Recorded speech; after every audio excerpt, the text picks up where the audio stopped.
Hi friends, good morning. Welcome to my Rah. Now Rah is a Hindi term meaning path, and we will guide you towards your path to success. Now this word Myra is very special to me. It's actually a name of my daughter. So rest assured, under this banner you'll be getting the best quality. Now you all are in most important level of CA, intermediate. Now why do I say intermediate is the most important? 3 reasons. Number 1, you have 8 big subjects, and to cover up that 8 subjects, 9 to 10 months of time. Final में again 8 subjects, but final में 2.5-3 years. तो intermediate में to cover this 8 subjects in this 9-10 months वो problematic है. I don't say difficult, but पक्का lengthy. So make sure you are having your proper attention from day one. Don't take it lightly. Foundation you might have cracked by studying 1 month, but ये नहीं होगा पक्के से. Second reason, many of the subjects जो हम पढ़ रहे हैं, they are new for us. Like costing first time, FM first time, taxation first time, हमारा auditing first time. This all is creating a base for you. Same subjects फिर से final में they are going to come. अगर base weak है, पक्का you will have problem. And third, many students, if they are not able to crack intermediate, वो CA छोड़ देते हैं. But I have not seen anyone leaving CA final में आके. तो ये level crack नहीं होगा. It is possible you may quit the course. But अगर ये level is cleared, 100% आप CA बनोगे. तो don't take this level lightly. Make sure you're putting efforts right from day one. Sir, मेरे mind में भी आया था. या after I cleared my foundation या बीकॉम खत्म करके जब मैंने स्टार्ट किया intermediate, it was there in my mind, ये चीज़ ईजी नहीं है, I will not take it lightly, daily revision करूंगा. हाँ, whatever things have came in your mind, just make sure आप वो करो. That's it. Okay, about me, I am Niket. I cleared my chartered accountancy in November 2008. That's almost 12 years. And since then, I'm teaching all you lovely students. Now, I did my articleship at Deloitte's. तो it was a very good experience during that 3 years. बड़े बड़े corporate सब जगह काम किया. About my teaching career, I teach 2 subjects, accounts and auditing. तो intermediate में there is accounting, advance accounting and auditing. Final level पे FR, financial reporting and your auditing. Now I started at Ahmedabad, and 2011 I started going as visiting faculty to Bangalore, Hyderabad. 2014 I shifted to Bangalore. I'm associated with Yashash Academy over there, one of the best coaching institute for Southern India. And वहाँ पे E10 के साथ भी हमारा tie up था. E10 was a online coaching organization जो center model पे work करता था. People will be sitting all across India in various centers of E10. हमारे lectures will be going live over there. But हाँ, problem, आप लोगों को अब सेंटर पे जाना अच्छा नहीं लग रहा है. घर पे बैठ के पेन ड्राइव देखो, हाँ दैट्स मोर फीजिबल. उसके एडवांटेजेस भी है, डिसएडवांटेज भी है, आते हैं उसके ऊपर. तो E10 was shut down after 3-4 years, and now I am back with Myra आपके लिए online coaching. Now coming to pen drive के advantages and disadvantages. See, most important advantage of pen drive is आपका travelling time बचेगा. You don't have to go to coaching institute, you don't have to come back, but make sure वो जो traveling time बचा, you use it to the best extent. उसको waste मत करना. Another advantage, आप flexibility है. You can study at your own timings. सुबह जल्दी पढ़ना है, जल्दी पढ़ो. शाम को पढ़ना है, शाम को पढ़ो. It's fine. But I tell you, इसके साथ एक problem भी है. जब flexibility आती है ना, we tend to take it lethargically. Lethargically मत लेना. आई वॉन्ट कि भाई आप लोग एक फिक्स टाइम टेबल बना दो कि डेली मॉर्निंग के 4 hours मेरे कोचिंग के है, या डेली इवनिंग के 4 hours मेरे कोचिंग पे, whatever, depending on your college. But stick to it. ऐसा नहीं होना चाहिए आज फ्री हूँ, आज मतलब मजा आ रहा है, चलो 8 घंटा देख लिया. आज मजा नहीं आ रहा है, 2 घंटे में शट डाउन. नहीं, ensure you have a proper timing whenever you are seeing it. Plus हमारे लेक्चर्स जब भी आप देख रहे हो, आई डोंट वॉन्ट कि आप ट्रैवलिंग करते टाइम बस में बैठ के देख रहे हो, या फिर घर में सोफे में लेटे लेटे हुए देख रहे हो. नहीं, you need to have proper concentration. Have a pen pencil in your hand, keep on marking the things. हमारे सब्जेक्ट में you don't need a notebook. I don't prefer a notebook. हाँ, हमारा material is self sufficient, and उसके अंदर majority of the important things are highlighted in bold. Just make sure you have a pen pencil whenever you are studying, and you mark the proper things. मैं भी mark करूंगा अपने material में. तो now the point is, जो मार्क किया है that thing has to be revised. You don't have to prepare any kind of summary और समथिंग. अगर हैबिट है 12th में भी बनाई थी, बनाओ, I don't say no, but make sure books में प्रॉपर मार्क करो. वो चीज at least 2 times before examination you revised it, and examination day is the 3rd time जब आप रिविजन कर रहे हो, एंड देन रेस्ट एश्योर्ड कोई प्रॉब्लम नहीं आएगा. Now coming to our subject. Now subject of auditing, ये subject and SMIT, this are the 2 subjects people fail most. Sir क्यों? क्या ये 2 सब्जेक्ट डिफिकल्ट है? नहीं. तो सर प्रॉब्लम क्या है? एक problem, we don't give justice to the subject. जितना एफर्ट्स मैं अकाउंट्स के लिए डालता हूं, जितना एफर्ट्स मैं कॉस्टिंग के लिए डालता हूं, जितना एफर्ट्स मैं टैक्स के लिए डालता हूं, I am not putting that efforts for auditing या SMIT. हाँ, टैक्स के लिए, अकाउंट्स के लिए क्लासरूम में भी बहुत ज्यादा आवर्स गए, घर पे भी I am doing more, but हाँ ऑडिट करने की बारी है, सर बोर हो रहा हूं. क्या? You are not coming here for board या एंटरटेनमेंट के लिए नहीं आ रहे हो यार. जस्ट एंश्योर, इमेजिन अकाउंट्स में आ गए 70-80 मार्क्स, ऑडिट में 38, SMIT में 35, चलेगा? नहीं. We need to give equal importance to all subjects. See specialization करना है वो बाद में, currently you have to give importance to all subjects. It's not practical अच्छे लग रहे हैं, मेहनत कर रहा हूं, थियरी बोर हो रहा हूं, मजा नहीं आ रहा है. नहीं, you need to keep yourself involve. जितना आप इन्वॉल्व रहेंगे डेफिनेटली मजा आएगा. And don't just do this subject to pass. This subject can fetch you a very, very good marks. Exemption has to be minimum 60 आने चाहिए. Above 70, above 80 भी audit में आते यार. I myself have got above 80. You need to understand the proper words and the lines which you need to write in your answer. पूरा answer they don't want as it is. Sir क्या ditto ऐसे ही लिखना होता है? नहीं. They want some lines, some words as it is. The problem with us is, हम ऐसे words use करते हैं जिससे पूरा मीनिंग ही चेंज हो जाए. एग्जाम्पल देता हूं. Now there was a question asked once, what are the uses of securities premium. Now मालूम है सेक्शन 52 के अंदर uses of securities premium are given. One of the use, it can be use to write off, it can be used to write off premium on redemption of preference shares and debenture. One of the use. Now बच्चे ने लिखा था, I got the evaluated answer sheet of the student and he had written it can be used to pay premium on redemption of preference shares and debentures. Now word pay गलत है. The word has to be write off. Payment कभी securities premium से नहीं होता है. Payment is always out of cash.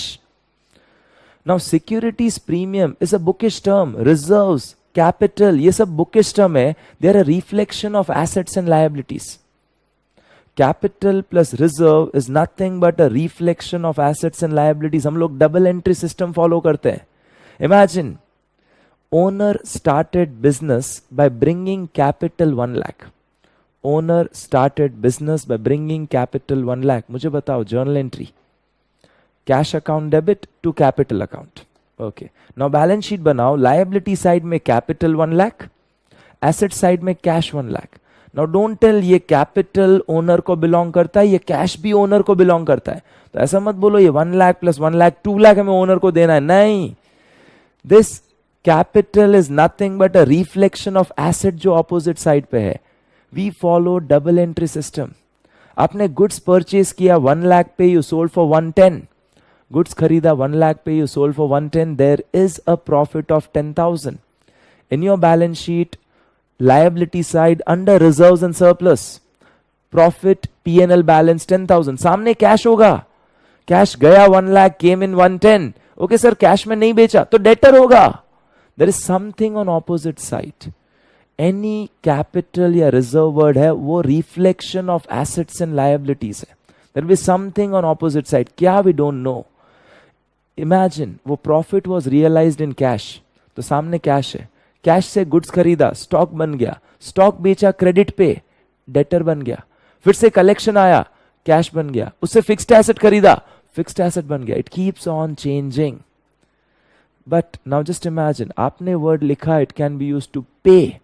Payment is always out of cash. Journal entry भी देखो. Journal entry okay, preference share capital 1 lakh, redeem किया 110 पे. Preference share capital 1 lakh, we redeemed at 110. Entry तो एंट्री होगी preference share capital account debit 1 lakh, वो credit balance था, it goes away, it is debited to bank 110 होगा। Extra 10 कहाँ debit करते हैं? Premium on redemption of preference shares, वो हमारा लॉस है। Premium on redemption of preference share is our loss, जिसको हम राइट ऑफ करेंगे सिक्योरिटीज प्रीमियम के सामने। उसको पीएनएल में नत ले जाओ, you can write off against securities premium. तो यू नीड टू अंडरस्टैंड क्या वर्ड्स यूज कर रहे हो। This is what we have to learn in this subject. तो ये सब्जेक्ट में we are not only learning subjects, we are also learning how to interpret the different words. अगर words interpret करना सीख गए, rest assured nobody can stop you in getting good marks in theory.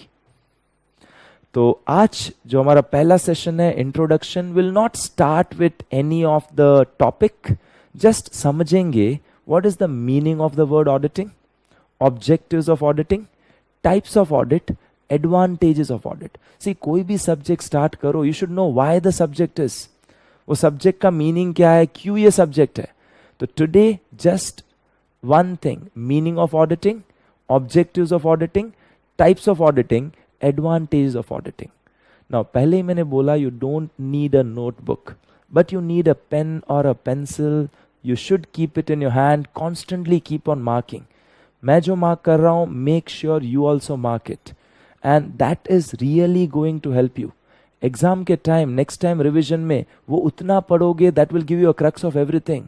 हमारा book is self sufficient, 380 pages का book है। Imagine half of the things are underline, इतना भी कम underline मत करोगे, you can't understand full meaning. Half of the book, तो 180 pages kind of underlined है, वो 180 पेजेस आपको 2 बार रिवाइज करने हैं, फिर 1 मोर टाइम एग्जामिनेशन के time. Okay, let us start. Come to page number 1.1, first chapter में 1.1 मीनिंग ऑफ ऑडिटिंग, वो सब है वहां पे। तो come to page number 1.1। Okay, तो we start with the word meaning of auditing. Now अगर आप देखोगे ना, they have written as per SA 200, SA is standards on auditing. SA is standards on auditing. जैसे आपके accounting standards होते हैं, वैसे ही we have auditing standards. Detail में हम लोग करेंगे, आपके सिलेबस में है, you have it in your syllabus, auditing standard detail में देखेंगे। तो ये डेफिनेशन कहाँ पे है, ये डेफिनेशन कहाँ पे है, SA 200 के अंदर। तो एज पर SA 200 उसका नाम है overall objectives of independent auditor, conduct of audit in accordance with SA, ये उसका नेम है SA 200 का। ऑडिट क्या है, ऑडिट इज ना, जब भी मैं पूछता हूं बच्चों को what is auditing, sir checking. Okay, किसका चेकिंग, सर फिनेंशियल स्टेटमेंट्स का। Okay, it is a checking of financial statement. Now all checkings are not audit, all checkings are not audit. Purpose क्या है चेकिंग का, purpose क्या है checking का। Imagine financial statements बने या ट्रायल बैलेंस बनाया, ट्रायल बैलेंस टैली नहीं हुआ, तो अकाउंटेंट भी चेक करेगा यार कहां पे गलती है। तो accountant is also checking where is the mistake, but वो चेक कर रहा है to find where is the mistake. We check to give a opinion whether the financial statement shows a true and fair view. तो हमारा purpose है checking का to express a opinion. तो audit is not just checking, checking के साथ you have to express an opinion. Now let us see the definition. Audit is independent examination, it's an independent examination. ये word independent आता हूं, I will come to that word. It's an independent examination of what, of what, financial information. This is of what? Okay, of whom? So it is a independent examination of what? So this is your financial information of whom? Any entity, whether profit oriented or not, irrespective of its size or legal form. Any entity.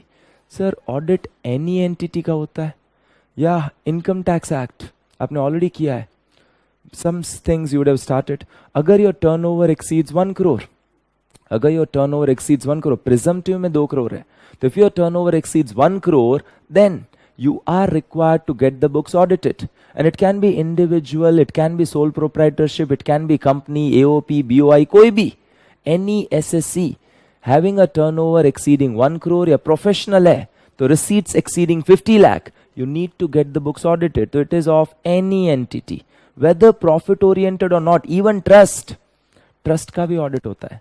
सुना है trust are exempted from income tax? Have you heard? Trust are exempted from income tax. Yes, trust are exempted. But to get a exemption from income tax, one of the condition is उनके books mandatorily audit होने चाहिए. उनके books mandatorily audit होने चाहिए. तो of any entity weather profit oriented और not, even trust का भी ऑडिट होता है. इवन ट्रस्ट का भी ऑडिट होता है, irrespective of size. Now sir अभी तो आपने बोला 1 crore टर्नओवर होना चाहिए. That is as per income tax act. अगर मैं कंपनीज एक्ट में जाऊं, all companies are mandatorily required to get the books audited. अगर मैं Companies Act में जाऊं तो all companies are mandatorily required to get the books audited. तो now imagine, all company turnover 1 रुपया, 100 रुपए, 1 crore, 2 crore, doesn't matter. Irrespective of size, छोटी company, बड़ी company, private company, public company, all have to get the books audited. और legal form, you may be sole proprietor, partnership, AOP, BOI, कुछ भी, you need a mandatory audit. And purpose क्या है? The purpose is when that examination is conducted with a view to express opinion thereon. So this is of the financial information of any entity when it is conducted with a view to express opinion thereon. Okay, तो mark this definition of audit as important. आज actually कर रहे हैं definition of audit, objective of audit, types of audit, advantage, meaning important, objective important. तो it's an independent examination of whom? Any entity. Okay, of what? Financial information. Of whom? Any entity, whether profit oriented or not, irrespective of size or its legal structure. And when such an examination is conducted with a view to express opinion thereon. Purpose is to give a opinion. Now word आता है independent. अब जाते word independent. Now imagine I am an auditor of my father's business. Suppose, practically allowed नहीं है, but suppose I am an auditor of my father's business. Now my father ने to avoid tax कोई fake expense डाले. Reality में उनके पास 5 employ है, वो books में दिखाते हैं 10 एम्प्लॉय है. रियलिटी में 5 एम्प्लॉय है, बुक्स में दिखाते हैं 10 एम्प्लॉय. एंट्री करनी है ना, सैलरी टू कैश. तो 5 की जगह 10 एम्प्लॉय की एंट्री करते हैं, सैलरी टू कैश. जब आप करोगे सैलरी टू कैश, बुक्स में से कैश आउट, बुक्स में से कैश गया, रियलिटी में कैश आप ही के पास है. This is nothing but your basically white money is converted into black money. पहले बुक में था, बुक में से आउट, बट रियलिटी में है वो अनरिकॉर्डेड कैश आपका. That's kind of unrecorded cash. White money converted into black बन गया वो. क्यों? अब खर्चा ज्यादा आएगा. तो उनका प्रॉफिट नॉर्मली 10 लाख आ रहा था, but 5 extra employee fake, monthly 10,000 salary, 5 extra employee monthly 10,000 salary, तो मंथली 50,000 का सैलरी फेक, ईयरली 6 लाख का सैलरी फेक. तो प्रॉफिट 10 लाख आ रहा था, 6 लाख का फेक एक्सपेंस डाला, अब प्रॉफिट हो गया 4 लाख. तो पहले 10 लाख के ऊपर टैक्स भरना था, अब सिर्फ 4 लाख के ऊपर टैक्स भरना है. तो imagine if I am auditor of my father's business, मुझे मालूम है पापा के पास 5 एम्प्लॉय है, बुक्स में दिखा है 10 employ. Would I write in my report my papa is doing frauds, माई पापा गलत कर रहे हैं, उनको जेल में ले जाओ? नहीं यार, मेरे पापा है, आई कांट डू इट. तो you can't work independently. If वहां पे आपका रिलेटिव इन्वॉल्व है या समथिंग, तो it has to be a independent examination. तो auditor has to be a independent person. तो I can not be auditor of my father's business. Now sir, क्या मैं अपने भैया के बिजनेस का ऑडिटर, क्या मैं अपने चाचा के बिजनेस का ऑडिटर बन सकता हूं? विल लर्न लेटर, वो सब बाद में आएगा.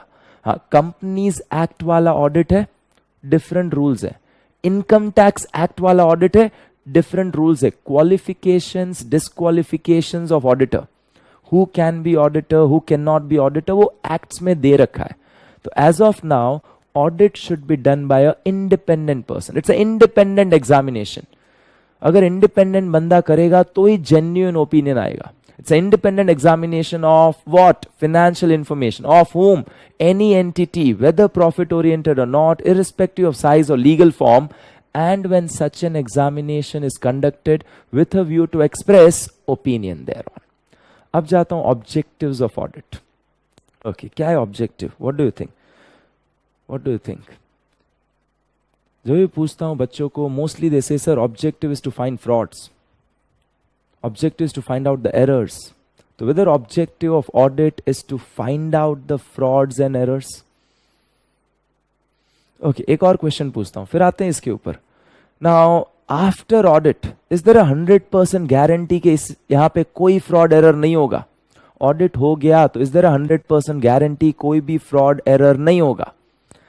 After the audit is done, is it a 100% guarantee there won't be any frauds or errors? तो क्या हम 100% guarantee देते हैं? नहीं. Auditor never gives a absolute assurance. We give a reasonable assurance. हम absolute assurance नहीं देते, reasonable. Reasonable assurance is a high level of assurance but not absolute. Reasonable माने high level of assurance but not absolute. Now reasonable assurance देना है. Assurance माने मैं आपको satisfaction देता हूं, ये बराबर है. That's an assurance. Auditor का report is a assurance to the people. हाँ, this is fine. But I don't give absolute assurance. I give reasonable assurance. So auditor is not responsible to find out all frauds and errors. नहीं. We are not responsible to find all fraud and error. We have to perform our work properly. Carefully designed fraud. Carefully designed fraud है, auditor may not be able to find. Fake evidences बना दिए, looks like genuine. यार fake marksheet बन जाती है, उसके base पे college में एडमिशन मिल जाता है. फेक 2000 रुपए की नोट आप ले लेते हो, आपको पता भी नहीं चलता फेक है. आपने 2-4 जगह पास ऑन भी कर दी, फिर बैंक में गया, पता चला ये फेक है. तो it is not possible. Every time auditor may not be able to find out the fraud और error, but auditor should have worked with reasonable care and skill. आपको रीजनेबल केयर एंड स्किल के साथ काम करना है. You are not responsible to find all frauds and errors. आपका objective is never to find fraud. You don't give absolute assurance, you give reasonable assurance. Now, अगर मुझे reasonable assurance देना है, if I want to give a reasonable assurance कि भाई ये financials बराबर है, तो I need to first obtain a reasonable assurance. अगर मुझे reasonable assurance देना है, तो देने के लिए first मुझे reasonable assurance चाहिए, not absolute, reasonable कि हाँ यहाँ बराबर है. It is free from material misstatement whether due to fraud and error. I'm not telling all frauds and errors. तो reasonably बराबर है. तो my objective is first I have to check things. I have to obtain a reasonable assurance. Then I have to give my report. Objective is never to find frauds. Objective is to obtain a reasonable assurance and then give your report. Again ये भी essay 200 में हम लोग करेंगे. essay 200 in detail. We'll do essay 200 in detail. अभी just what are the objectives of audit? 1. To obtain a reasonable assurance about whether the financial statement as a whole are free from material misstatement. Whether the financial statement as a whole are free from material misstatement. Now see, auditing में language बहुत technical है. It's not a general language like SM. तो make sure आप mug up मत करो, आप समझो ये language. Once you understand it, कोई problem नहीं आएगा. To obtain a reasonable assurance that financial statement as a whole are free from material misstatement. Now, अगर immaterial misstatements है चलेगा. Misstatements can be due to fraud or error. Misstatements can be due to frauds or errors. Misstatement can be due to fraud or error. And immaterial misstatement है चलेगा. For example, company ने cell किया 990.20, 990 rupees and 20 पैसा, 990 rupees 20 पैसा, but books में sales record है सिर्फ 990. वो सर 20 पैसा रिकॉर्ड नहीं किया, चलेगा यार, that's immaterial. Material is something which influences the decisions of users of financial statement. अगर decisions of users of financial statement influence होगा तो वो material है. Auditor is concern with material misstatement, immaterial problems है, वो ओमिशन ऑफ पैसा चलेगा, fine. तो first objective, to obtain a reasonable assurance that the financial statement as a whole are free from material misstatement. And second objective, you give a report. You report on financial statement and communicate as required by SA your findings. You report on financial statement and communicate as required by SA. क्या हमारे findings? Communicate as required by SA हमारे findings.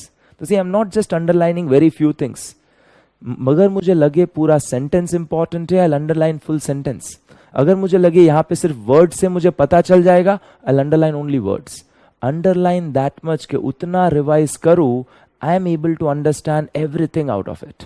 It gives a crux of everything. तो objective is not to find out all frauds and errors. And audit करने के बाद we can not say there will never be any fraud and error. हम absolute assurance नहीं देते हैं, we give a reasonable assurance. अब reasonable assurance देने के लिए I have to first obtain a reasonable assurance. कैसे ऑब्टेन करूंगा? By checking. तो we obtain a reasonable assurance how? It is by checking. Check करके मैं रीजनेबल एश्योरेंस ऑब्टेन करूंगा that financial statements as a whole are free from material misstatement. And then I'll report on financial statements. Okay, scope of audit बाद में आएंगे. आज just intro देख रहे हैं. We are just trying to understand subject, उसके objectives, फिर types of audit and advantages. Scope I'll come later. Scope के बाद aspects to be covered in audit भी बाद में. अभी we don't know. अभी हमें मालूम नहीं है डिटेल में, तो we'll come to it later. We'll come to it later. अभी जाता हूं types of audit. Types of audit. Now, types of audit are divided as two parts. एक जो statute के कारण required है, and दूसरा voluntarily करवाते हैं. एक statute के कारण required by law, उसको हम बोलते हैं statute के कारण. That's statutory audit. As required by Income Tax Act. Income Tax ने बोला turnover exceeds 1 crore या receipt exceed 50 lakh audit चाहिए. Companies Act, all companies has to mandatorily get the books audited. Cooperative Societies Act, all cooperative societies should get the books audited.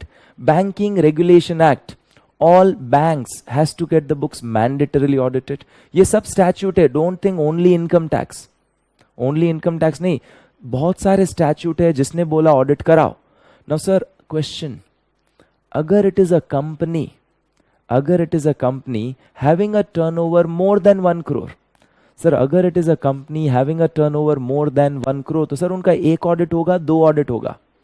अगर there is a company having a turnover more than 1 crore, क्या उनका एक audit होगा, दो audit होगा? Sir as per companies act तो mandatory audit है. And turnover exceeds 1 crore, income tax का भी ऑडिट चाहिए.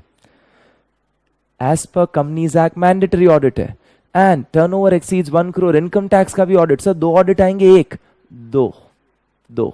If there is a company जिसका turnover more than 1 crore, they will have 2 audits, one as per companies act, one as per income tax. Sir क्यों दो बार? Reporting requirements अलग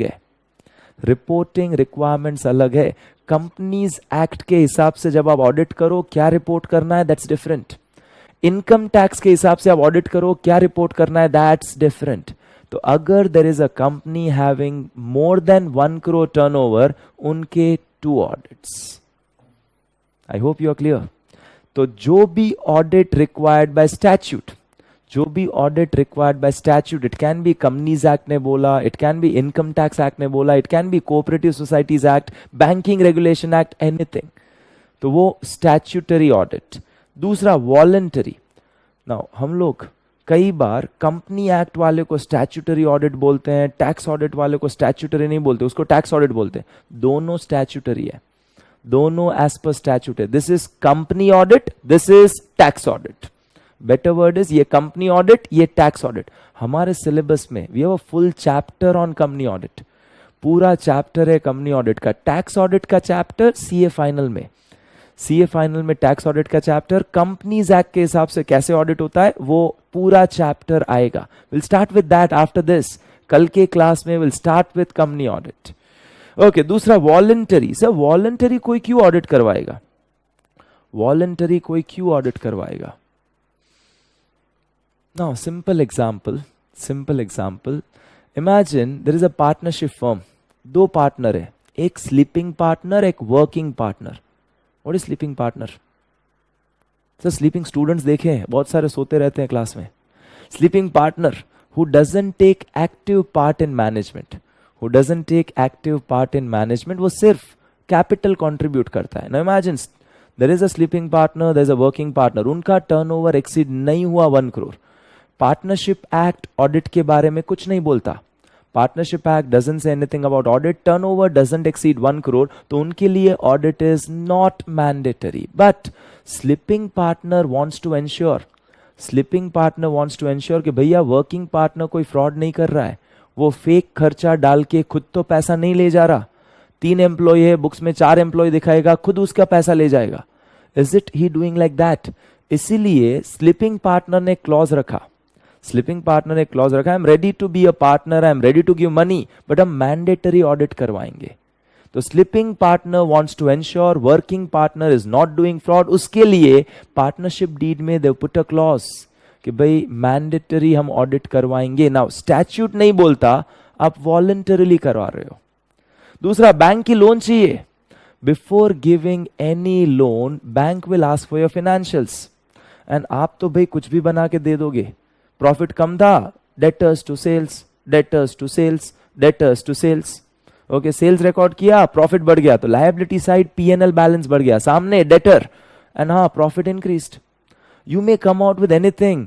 तो bank आप जो फाइनेंशियल्स दो उस पर रिलाई नहीं करेगी. वो बोलेगी भैया सीए सर्टिफाइड लाओ, ऑडिटेड लाओ.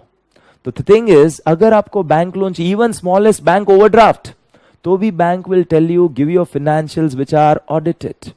तो बहुत सारे लोग ऑडिट करवाते हैं एज पर स्टैट्यूट नहीं. बैंक लोन है, sleeping partner, he wants to be ensured working partner fraud नहीं करे. लेंडर, जो कई बार मैं आपको पैसा लोन में दूंगा, प्रोवाइडेड बुक्स ऑडिट कराओ. मुझे ये नहीं चाहिए मैंने पैसा दिया, फ्रॉड करके आप पैसा कहीं उड़ा ले गए, तो your book should be audited. Voluntarily करवाते हैं कई बार. तो many times they do it voluntary. क्यों? For the purpose of getting a government grant, for the purpose of getting loan. and ये voluntary क्यों करवाते हैं? तो उसके लिए हमारे हैं advantages of audit. Mark it as important. Voluntary क्यों करवाते हैं? Now see, अगर आप देखो वो required as per statute and voluntary, मैंने कुछ ज्यादा मार्क किया ही नहीं है वहां पे, बिकॉज वो मैं खुद अपने आप से लिख पाऊंगा, उसमें मेरे को प्रॉब्लम नहीं था. बट हाँ, एडवांटेजेस में जाऊंगा, I mark many points.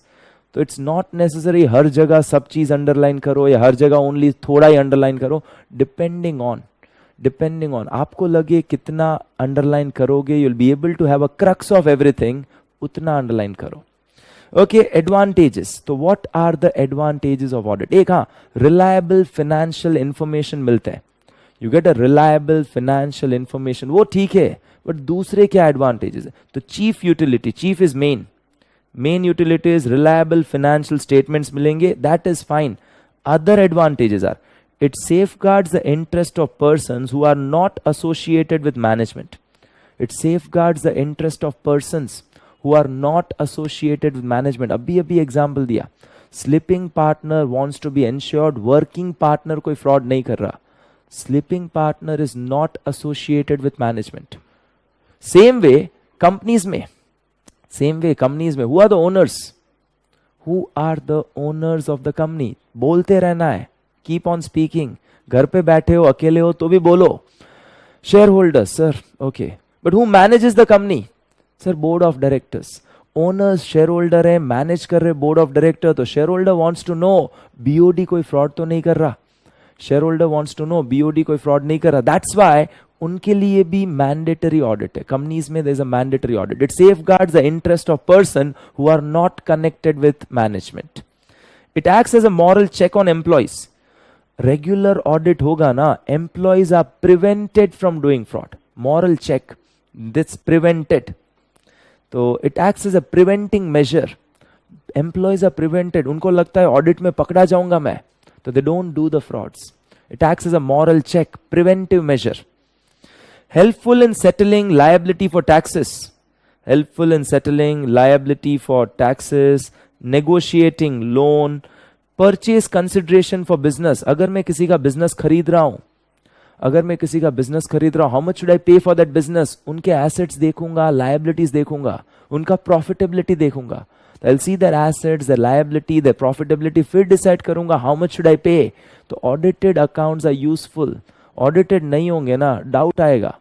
Audited नहीं होंगे तो वो डाउट ही आएगा, ये फिनेंशियल्स बराबर है कि नहीं.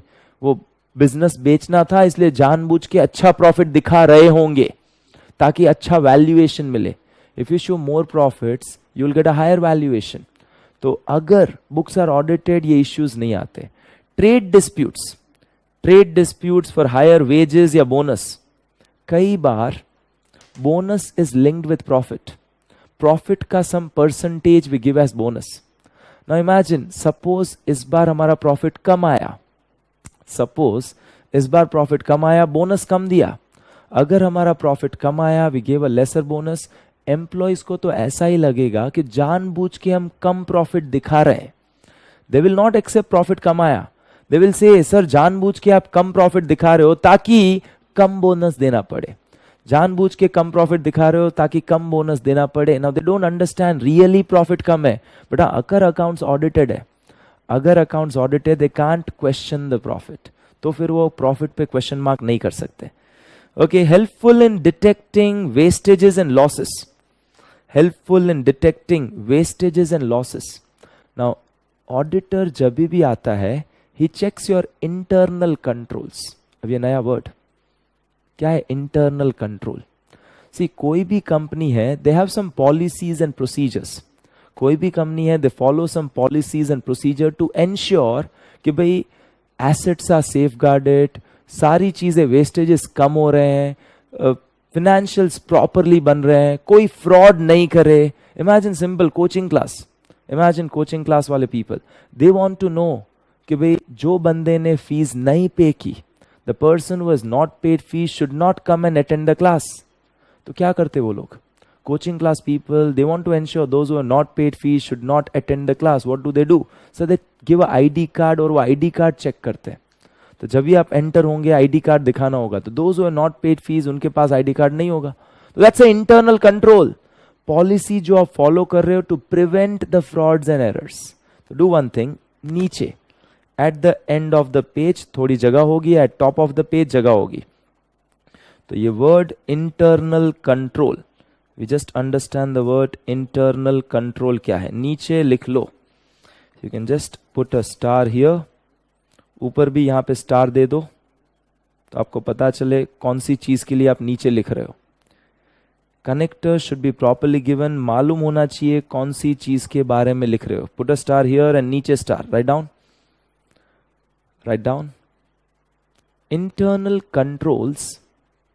Internal controls are policies and procedures.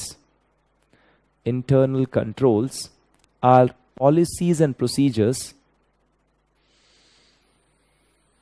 adopted by the management. Company खुद entity adopt करती है. तो internal controls are the policies and procedures adopted by the management which helps the management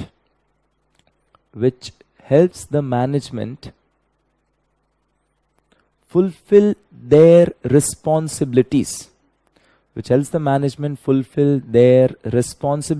or objectives. Which helps the management fulfill their, THEIR नहीं, THEIR माने their, वहां पे नहीं, their खुद का, THEIR, fulfill their responsibilities or objectives. Okay, तो क्या है मैनेजमेंट के रिस्पॉन्सिबिलिटी, क्या है मैनेजमेंट के objective? First question, who is responsible for preparing financials? Who is responsible for preparing financial statements? Sir, management. Auditor will come and check. Who is responsible for preparing financial management, वो उनकी responsibility. तो financials properly बने, correctly बने, timely बने, उसके लिए दे set some internal control कि जैसे ही ट्रांजैक्शन होता है तुरंत रिकॉर्ड हो जाए, एवरी ट्रांजैक्शन के साथ उसका बिल सपोर्टिंग डॉक्यूमेंट की तरह हो। They have some controls. Okay, दूसरा, okay, who is responsible for selecting proper accounting policy, applying them consistently? AS1 में पढ़ा है, accounting policy should be consistently followed. Change in accounting policy is allowed only under 3 cases: when change is required due to change in statute, change is required due to change in accounting standard, या change will lead to a more better presentation. तो yes, who is responsible for selecting a proper accounting policy, applying them consistently? Accounting policy accounts बनाने के लिए who prepares account? Sir, management. तो again वो management की responsibility. Okay, who is responsible for making estimates which are reasonable? Who is responsible for making estimates which are reasonable? कई बार estimates लेने पड़ते हैं. Useful life of fixed asset estimate है. Provision कितना करूं? Estimate है. Who is responsible to make a estimate which are reasonable? Estimate can never be correct. Estimate should be reasonable. Policy should be appropriate. Estimate should be reasonable. Again, किसकी responsibility? Management की. Okay, who has to ensure business is conducted in a proper manner? Orderly conduct of business. किसकी responsibility? Sir, management की. Who is responsible for complying with laws and regulation? Who is responsible for complying with laws and regulation? बहुत सारे laws and regulation India में है, किसकी responsibility है कि वो comply करे? Management. We will come and check क्या आपने comply किए कि नहीं. Complying with laws and regulation उनकी responsibility. Who is responsible to safeguard the asset? वो customer चोरी करके नहीं चला जा रहा है, customer came चोरी करके चला गया. Who has to ensure customer doesn't steal the thing? Sir, management. Auditor रोज रोज आपकी दुकान में नहीं आएगा, he is not going to come daily to your shop. तो अगेन आपकी रिस्पॉन्सिबिलिटी, इसलिए आप सीसीटीवी कैमरा लगाते हो. सीसीटीवी कैमरा भी आपके इंटरनल कंट्रोल्स, तो ये भी responsibility of management, safeguarding asset. Same way prevention detection of fraud and error, the primary responsibility for prevention detection of fraud and error is also of management. तो बहुत सारी responsibilities है management की. Internal control क्या है? Policies and procedure adopted by the management which will help management fulfill their responsibilities or objective. ये word detail में बाद में आएगा, ये word detail में बाद में आएगा. तो उन्होंने policies procedure लगाए to have a orderly conduct of business, safeguarding asset, prevention detection of fraud and error, कोई चोरी नहीं करे, CCTV डाले, वो सब internal controls. Okay. तो जैसे भी आप ऑडिटर आता है, जैसे भी ऑडिटर आएगा, he will check your internal controls also. तो will be able to identify कहाँ पे कंट्रोल्स वीक है, he will be able to identify कहाँ पे कंट्रोल्स वीक है. तो helps in detection of wastages and controls, मतलब वेस्टेजेस एंड लॉसेस. वो कंट्रोल्स चेक करेगा एंड विल टेल यू यहाँ पे controls are weak, you have to improve the controls. He will ascertain whether the books which are required by law are kept, whether necessary books of accounts have been kept. तो law में companies act में बोला है books of account should be kept on accrual basis, double entry system. Books of account should be kept on accrual basis, double entry system. Auditor will come and check कि आपने बराबर books रखे हैं कि नहीं. He will review the existence and operations of various controls. Controls is nothing but internal control. Controls is nothing but the internal control. जो policies, procedures है आपकी. I tell you, चलो एक क्वेश्चन पूछता हूँ. आप बिग बाजार जाते हो, बिग बाजार में they have food items, they have clothing, apparels. तो बिग बाजार में आप गए, आपने टी शर्ट लिया. What is the control they have? कि आप टी शर्ट्स विदाउट बिलिंग बाहर नहीं लेके आ जाओ. You don't take away the t-shirts without billing. क्या कंट्रोल्स हैं? क्या कंट्रोल है? 2 कंट्रोल है. एक, हर एक टी शर्ट में वो मैग्नेटिक थिंग अटैच करिए. अगर आप विदाउट बिलिंग लेके जाओगे, सेंसर्स लगे होते हैं साइड में, सेंसर्स एग्जिट पे, सायरन बजेगा. दूसरा, सिक्योरिटी गार्ड खड़ा है, वो आपका बिल भी चेक करता है. तो 2 कंट्रोल्स है. एक, विदाउट बिलिंग चले गए, वो सेंसर्स लगे, सायरन बजेगा, वो मैग्नेटिक थिंग अटैच किया था टी शर्ट में नीचे. And second, security guard is there basically checking your bill. Bill में टी शर्ट नहीं है, तो we auditor will also check your controls. Are the controls working properly or not? अगर work नहीं करे, we will guide you कैसे control को strengthen करो. हाँ, जो main auditor, जो statutory auditor होता है, वो control को उतना detail में check नहीं करता, but there is an internal auditor. Internal auditor is appointed by the management. वो management appoint करते हैं खुद के लिए. तो they check control in much more detail. तो इंटरनल ऑडिट होता है, इंडिपेंडेंट ऑडिट होता है, एक्सटर्नल ऑडिट, वो सब will learn in detail letter. अभी स्टार्ट किया है, सब्जेक्ट का नाम, क्यों ये सब्जेक्ट है, ऑब्जेक्टिव्स, टाइप्स ऑफ ऑडिट वही समझ रहे हैं. Then in case of death of partner, death या रिटायरमेंट, कोई पार्टनर डेथ हुआ, रिटायर हुआ, admission. Now new partner admission के टाइम गुडविल या उसको सेट बिजनेस में एंट्री मिल रही है. He is getting entry into a set business. We charge goodwill from him. Goodwill value कैसे होती है? Tell me, how do we value goodwill? Accounts में पढ़ा है. Valuation of goodwill chapter. कैसे होता है valuation of goodwill? Sir, average profit method, super profit method. Okay, average profit. We take average of last few years के profit. अगर accounts audited नहीं है, they will question profit शायद गलत होंगे. They don't trust you. Same way partner retires, उसका capital, उसका पैसा वापस करना है. एक्सपायर हो गया, उसका पैसा लीगल एग्जीक्यूटर को देना है. अगर accounts are audited, they will not question the capitals. Same way कई बार गवर्नमेंट टेल्स यू कि भैया आप ऑडिटेड अकाउंट्स लेके आओ if you want to get a license for something, या कोई ग्रांट चाहिए, if you want a government assistance और ग्रांट, तो अगेन आपको ऑडिटेड अकाउंट्स चाहिए. फॉर एग्जाम्पल केरला में देयर आर फ्लड्स. केरला में फ्लड्स थे और बहुत सारा लॉसेस हुआ दुकानदारों को. तो गवर्नमेंट केम आउट, अगर आपको लॉस हुआ फ्लड में, we will give a compensation maximum up to 5 lakh rupee. अब जितना भी आपको लॉस हुआ, you have to get a certificate from CA. इतना लॉस हुआ है, उसके बेसिस पे government is giving you the compensation. तो ऑडिटेड फाइनेंशियल्स है, तो उसके बेसिस पे सीए सर्टिफाइड है, उसके बेस पे द कंपेंसेशन और grant is given to you maximum up to 5 lakh rupees. तो ये सारे एडवांटेजेस, बहुत सारे advantage are given. It ensures कि भाई accounts are prepared on a timely basis. It acts as a moral check on employ कोई fraud नहीं करेंगे, बिकॉज प्लस ऑडिट हो रहा है, वो सोचेंगे पकड़ा जाऊंगा ऑडिट में. फिर those who are not associated with management, उनका interest is safeguarded. It safeguards the interest of those who are not in management. फिर tax liabilities, tax dispute आए तो audited financials better है. बैंक लोन लेना है, audited financials better है. Government grant, audited financials better है. Controls improve होंगे because auditor will check the internal controls. तो controls improve होंगे.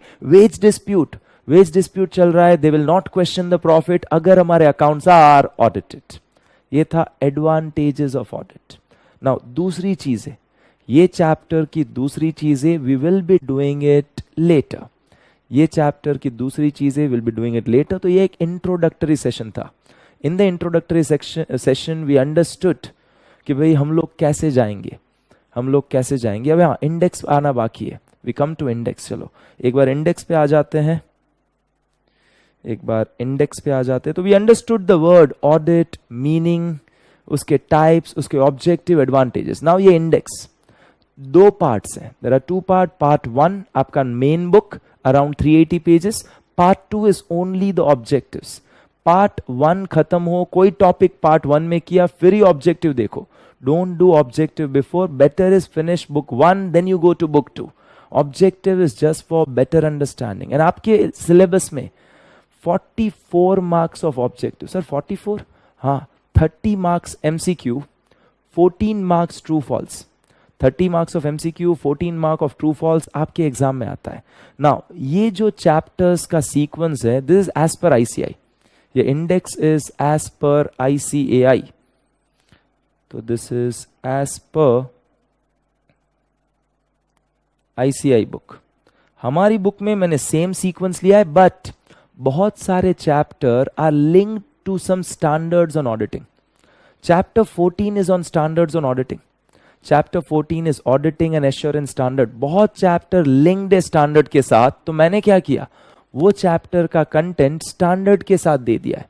वो चैप्टर का content are given with standards. अगर आप चैप्टर 2 ओपन करोगे ना, तो चैप्टर 2 में लिखा होगा रिफर एसे 300. तो बहुत सारे chapters are linked with standard. We have covered it with standards only. Okay, तो ये फर्स्ट चैप्टर में there is something about S A 200, S A 210 and S A 220. तो एसे 200, 210, 220 ये चीजें लिंक्ड है चैप्टर नंबर 1. तो चैप्टर नंबर 1 में लास्ट पेज में देखो, चैप्टर नंबर 1 लास्ट पेज में लिखा होगा other content of this chapter. Other content of this chapter is covered with essay 200, 210, 220. Now, audit strategy, audit planning. Audit strategy, audit planning, ये है covered in essay 200, essay 300. This is covered in essay 300. तो हमारी book में I have given a same index. But ये page पे जाओगे, ये page 2.1 पे you go, they will say the content is covered in essay 300. Audit documentation and audit evidence. This is covered in documentation के लिए essay 230, evidence के लिए 500, 501, वो सारे बहुत सारे. तो full 500 series, full 500 की series. Risk assessment and internal control. There are some risk in business, frauds, errors कैसे होते, उसके लिए management puts control. कोई चोरी ना करे उसके लिए मैनेजमेंट ने सीसीटीवी डाला. Risk assessment and internal controls. We have essay 315 for it, where we identify the areas, where there can be a fraud and error. Risky area identify करते हैं जहां पे there can be a fraud and error. You can just write down this essay numbers. fraud के लिए we have essay 240. तो बहुत सारे chapter essay के साथ लिंक्ड है. हमारी बुक में everything given in ICI have covered it. तो चैप्टर में जो था वो कवर्ड है, बट वो एसे के साथ मैंने दिया है. It's better linked, that's it. Chapter number 7 is audit sampling. Audit sampling के लिए SA 530. ऑडिट सैम्पलिंग के लिए SA 530. Analytical procedures is SA 520. Analytical procedures is SA 520. और audit report, this is 700 series, पूरा 700 series. SA actually वहां पे 700 है, 701 है, 705 है, 706 है एंड 710 है. तो full 700 series audit report. Okay, तो बहुत सारे चैप्टर लिंक्ड है स्टैंडर्ड्स ऑन ऑडिटिंग के साथ. वो बहुत सारे चैप्टर कवर्ड भी है स्टैंडर्ड्स में. If you will go to that chapter, लिखा होगा refer this standard. Now pay attention. Weightage, कौन से चैप्टर्स का कितना वेटेज, विच चैप्टर्स है हाउ मच वेटेज. हम लोग स्टार्ट करने वाले कंपनी ऑडिट से. कंपनी ऑडिट का weightage approximately is 15 to 20 marks. उसके नीचे लिख रहा हूं, it is 15 to 20 marks. First हम स्टार्ट करेंगे कंपनी ऑडिट से 15 to 20 marks. फिर आप नीचे जाओ chapter 14 auditing and assurance standard. इसका वेटेज है around 40 to 45 marks. Around 45 marks is the weightage of auditing standard. Sir, लेकिन हाँ, इसके साथ वो ऊपर वाले सारे चैप्टर लिंक्ड, इसके साथ ऊपर वाले सारे चैप्टर लिंक्ड, वो आगे सब. तो ऑल दैट ऊपर वाले chapters are linked, they are covered with it. तो ये 45 मार्क्स, ये 20 मार्क्स हुआ 65. Okay, audit of different types of entity approximately weightage 8 marks. ये अप्रोक्सीमेट वेटेज है, डोंट स्टिक टू इट, इतना आना ही चाहिए नहीं. Approximate weightage, average 8 marks. Audit of bank 5 marks. एक क्वेश्चन आता है generally, audit of bank is 5 marks. Audit of different items of financial statement, audit of different item, chapter 9. Audit of different items of financial statement is 12 to 15 marks. This is 12 to 15 marks. इसका weightage. And automated environment 5 marks. automated environment, chapter number 6 is 5 marks. तो ये just weightage है, ये just weightage है, ये 5 marks. 12 to 15 marks is chapter number 9. Chapter number 10 is 15 to 20 marks. Chapter 12 is 5 marks. Different types of entity is 8 marks, and auditing standard approximately 50 marks. Approximately 50 marks. Now, इसके साथ वो सारे chapters are linked. इसके साथ वो सारे chapters are linked. Now, our sequence, what will be our sequence? We'll start with company audit. Company audit, फिर हम करेंगे chapter 14, auditing and assurance standard. Company audit, auditing, assurance standard, फिर जो भी chapter related to standards, फिर जो भी chapter है related to standard, फिर audit of different items, audit of different item, chapter number 9, फिर chapter number 13, different types of entity, फिर जाएंगे banks में, and last में automated environment. तो हमारा sequence will be company audit, auditing standard, standards के related के chapters, audit of different items, then audit of different types of entity, फिर जाएंगे audit of bank and automated environment. आज के लिए we keep it up till here, and now generally I'll share some of the experience of mine या मेरे friends के या कोई students के. बहुत सारे students problem लेके आते हैं, तो उनके problems क्या थे, how they resolved it. I'll share some experiences, plus I'll also say some motivational quotes. This is the first day of the class. I tell you one quote which is kind of most favorite of mine. This is a sentence given in Srimad Bhagavad Gita. Srimad Bhagavad Gita mein this sentence is given. If you don't fight for what you want, if you don't fight for what you want, don't cry for what you lost. Now see, to crack your intermediate exam in first attempt, you need to fight for it. If you don't fight for what you want, don't cry for what you lost. अगर मेहनत नहीं करो, last में result negative, don't sit and cry. अभी continue है. Nothing comes by luck, everything comes by work, even your luck has to work. Nothing comes by luck, luck से pass होते हैं नहीं. Everything comes by work, even your luck has to work. हाँ, आज नसीब भी काम करना चाहिए ना. मेरा नसीब ही फूटा हुआ है, तो नसीब, your luck also has to work. तो what does it say? If you don't fight for what you want, don't cry for what you lost. Nothing comes by luck, everything comes by work, even your luck has to work. Make sure you work that much hard that nobody can stop you from achieving success. Okay, see you all tomorrow. Tata, bye bye, take care. कल start करेंगे company audit.